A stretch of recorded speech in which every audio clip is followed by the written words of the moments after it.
kebaikan dan keburukan. Ada dua orang melakukan sholat.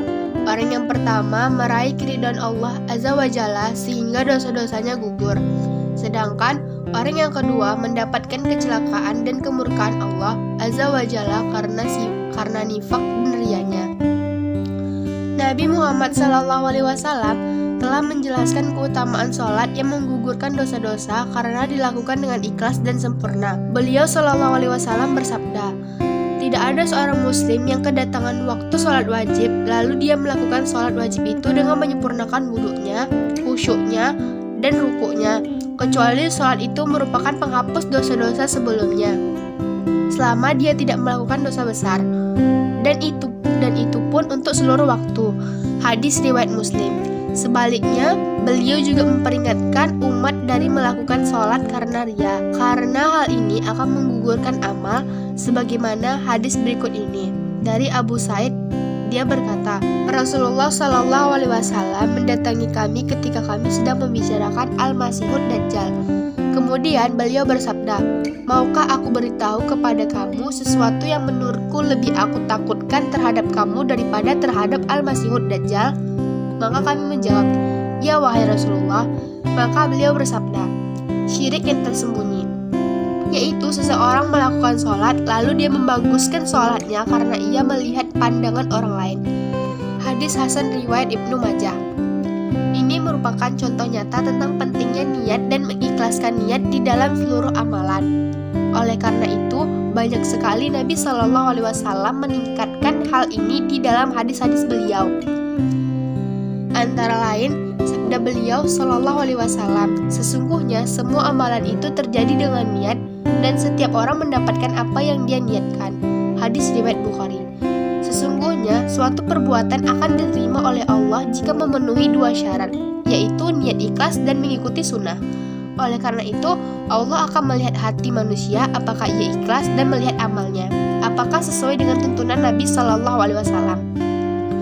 Beliau SAW bersabda, sesungguhnya Allah tidak melihat bentuk kamu dan harta kamu, tetapi dia melihat hati kamu dan amal kamu. Hadis riwayat Muslim.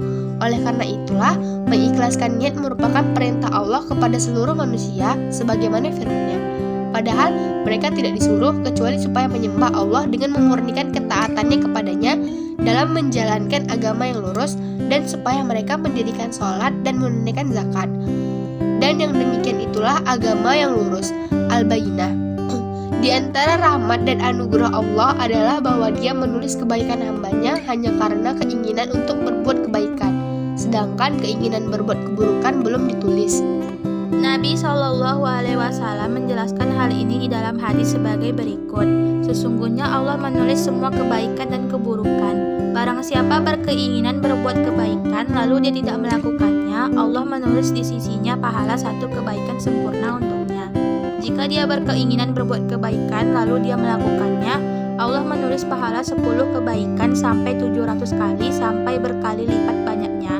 Barang siapa berkeinginan berbuat keburukan lalu dia tidak melakukannya, Allah menulis di sisinya pahala satu kebaikan sempurna untuknya. Jika dia berkeinginan berbuat keburukan lalu dia melakukannya, Allah menulis satu keburukan saja. Hadis riwayat Bukhari dan Muslim. Sementara itu, keinginan yang melintas di dalam hati untuk berbuat keburukan belum ditulis dosa oleh Allah. Namun jika keinginan itu sudah menjadi tekad dan niat, apalagi sudah diusahakan walaupun tidak terjadi, maka pelakunya sudah mendapatkan balasan karenanya. Dari Abu Bakrah, Nabi SAW bersabda, jika dua orang muslim bertemu dengan pedang masing-masing berkelahi, maka pembunuh dan orang yang terbunuh di dalam neraka. Aku, Abu Bakrah bertanya, wahai Rasulullah, si pembunuh kami memahaminya, namun bagaimana dengan orang yang terbunuh? Beliau menjawab, sesungguhnya dia juga sangat ingin membunuhnya itu. Hadis riwayat Bukhari dan Muslim. Dalam hadis yang lain, Rasulullah SAW memperingatkan bahaya niat buruk di dalam hubungan antar hamba. Beliau SAW bersabda, siapa saja berhutang dengannya tidak akan membayar hutang kepada pemiliknya, dia akan bertemu Allah sebagai pencuri. Hadis riwayat Ibnu Majah. Demikianlah sedikit yang dapat saya sampaikan. Kurang lebih mohon maaf. Billahi taufiq wal hidayah. Wassalamualaikum warahmatullahi wabarakatuh.